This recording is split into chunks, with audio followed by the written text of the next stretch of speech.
Alrighty, hello, welcome to another episode of Practical Independence Podcast Show.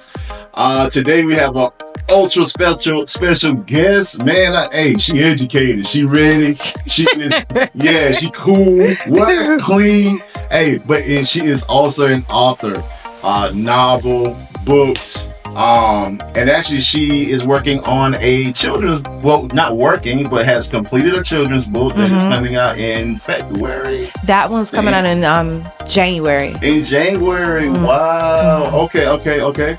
And she cool, y'all. So you want to tell us a little bit more about yourself, what you do, all your... Former educator, Yes. did 20 years in the classroom. So right now, God's got kind of me doing some different things. So full-time publisher.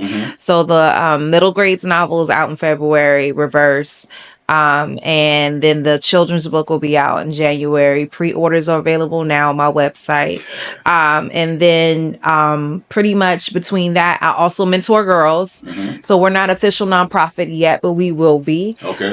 So it's about 10 to 20 girls I work with once a month, check in with them. It's called Roses Crown Her. Spoken word artist, that's amongst the many other things that I do. Wow. And she's a crazy social media YouTuber influencer. But anyway, she got a lot of good stuff out there.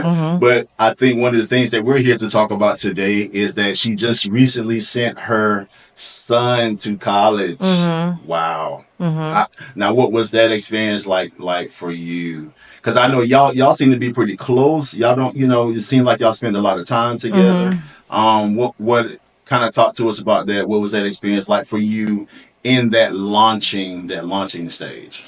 I mean, I'll admit the launching stage was more stressful than I expected. There's a lot of things. That's going to be a podcast episode for me. There's a lot of unexpected things you don't expect to handle. Not really financially, just getting them prepared. There's really not a set to-do list.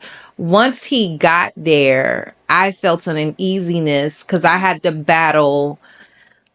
He's my child, but he's not me. Right. Oh, yeah. That's a forever. Yeah. So I had to constantly remind myself of that because I remember my days in college and the turn up was definitely real. So it was like, you have to remember that's your child, but that's not you.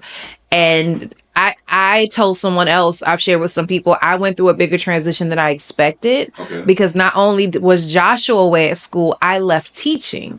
Anyone knows anything about me, I put my heart and soul in what I do. So, and it was, so it was like an essence of who I am. So here I am at the house chilling, hearing noises I normally don't hear. Right. And it was the first 2 months, it was rough. It was rough. But thankfully I have a social life.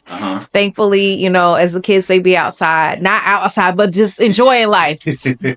But it was definitely rough at first, but he definitely transitioned a lot better than I thought in this sense. Because at first that wasn't his first choice. USC was not his first choice. Gotcha. He was supposed to go to UNC Charlotte. So when we finally reluctantly decided to go based on money. He was like, well, I'm gonna transfer in the spring. And then I think a month in, I was like, well, you still think about transfer? He's like, no, I love it. And I follow him on social media, so I see some of the stories. So he's definitely living his best life. Good. And I mean, we kind of growing up, we kind of need those experiences and that's okay. So now what did you do to kind of try to prepare yourself before this moment kind of came to fruition for us launching him? Did you mentally prepare yourself before, or whatever you did?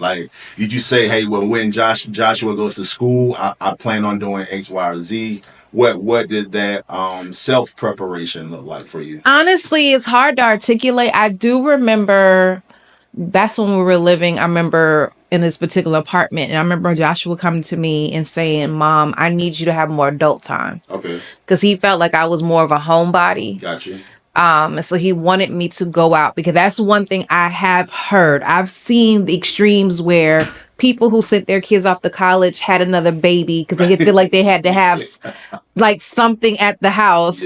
I've seen it where people fell into depression because their whole identity was in their children. So luckily for me with Joshua, besides making sure he had what he needed, I made sure I went out. There were times I went out of town on vacations and whatnot. I still have my social group. Of course, being, dedicated to my church and whatnot. So I had a life outside of him. So it wasn't like, well, what am I going to do? But it was weird just being at the house by myself. Because you're so used to yelling at your child to stop yelling at the video game. And that's not even there anymore. You didn't realize you would miss it, but you miss it. So, and I think for me, it's just, I think also just having that relationship with God and knowing he's okay. He's going to be okay. You prepared him for this. He's going to be okay. Like the other day, we just had a conversation. I said, your grades come up the way you want them to? And he's like, nah. I was like, so what do you have? A B-. I'm thinking he's about to say like a C or a D. That's awesome. And he was like, nah, I gotta get it up. I gotta get that up. I gotta get that up. I was like, okay. So it's yeah. Wow. Didn't you, like Joshua was willing because he wasn't seeing the scholarship offers we thought he was going to get. Now the money came because he stayed in state. There's a lot of money staying in state. So because the money didn't come the way he was expecting to, he was willing to go to Midlands Tech for 2 years and then transfer. To save money. Yeah. Wow. So it's a matter of, but like I can't stand when people say, I'm gonna go to college to get a better life. But then you come out in debt if you didn't have any money. Do you have money to go to college? And that's what people forget. Question. Have you and Joshua actually talked about his first apartment, first place, or maybe what that age or what that looks like? Sadly, he is going to get that earlier than I would like him to because USC has told us, which parents do your research, USC has already told us by your junior year, you have to live off campus. Really? They don't have enough room for housing. Wow. Unless you go to a smaller school. I remember when we toured Clemson, when we toured Georgia Tech, they said by the end of your sophomore year, some of them say by the end of your freshman year, you have to get your own housing because we don't have enough space. No way. I did not know that. And I think that's a borderline conspiracy to get money because you're still getting tuition. Why can't you provide housing?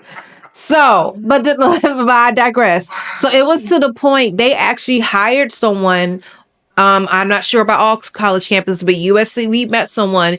His job is to help you find off-campus housing. No way. At credible apartments. And like Clemson, the sad part about, not sad, it's sad, but then it's I feel like they're being manipulative. You admit you can't provide housing, so if you go to Clemson, there are apartments out the wazoo around campus because they realize there's a need. So let's get on this money pot.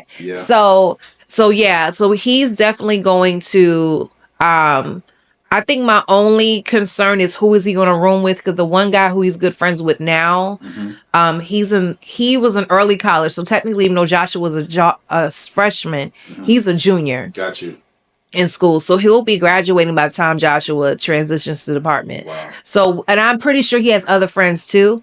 But I was just wondering, okay, who he's going to room with, which I have a feeling it's not going to be a problem. But we are already thinking about that. Like I told him, starting the beginning of next year, you need to start researching where you want to go, so we can go ahead and look at these places. So by the end of your junior year, we have to move in over the summer. We need to figure that out. This was an awesome discussion. Go ahead and tell everyone again, kind of like what you're doing, your books, and when they're. Oh yeah, yes. So this is the actual first copy of my first novel. Wow. This is book number 4. I've done 3 poetry anthologies, so I'm actually going through it now, going through edits. Yes. And then we'll submit it back. And then I have I think 3 people who are going to review it for me, and hopefully they'll publish their reviews or post their reviews.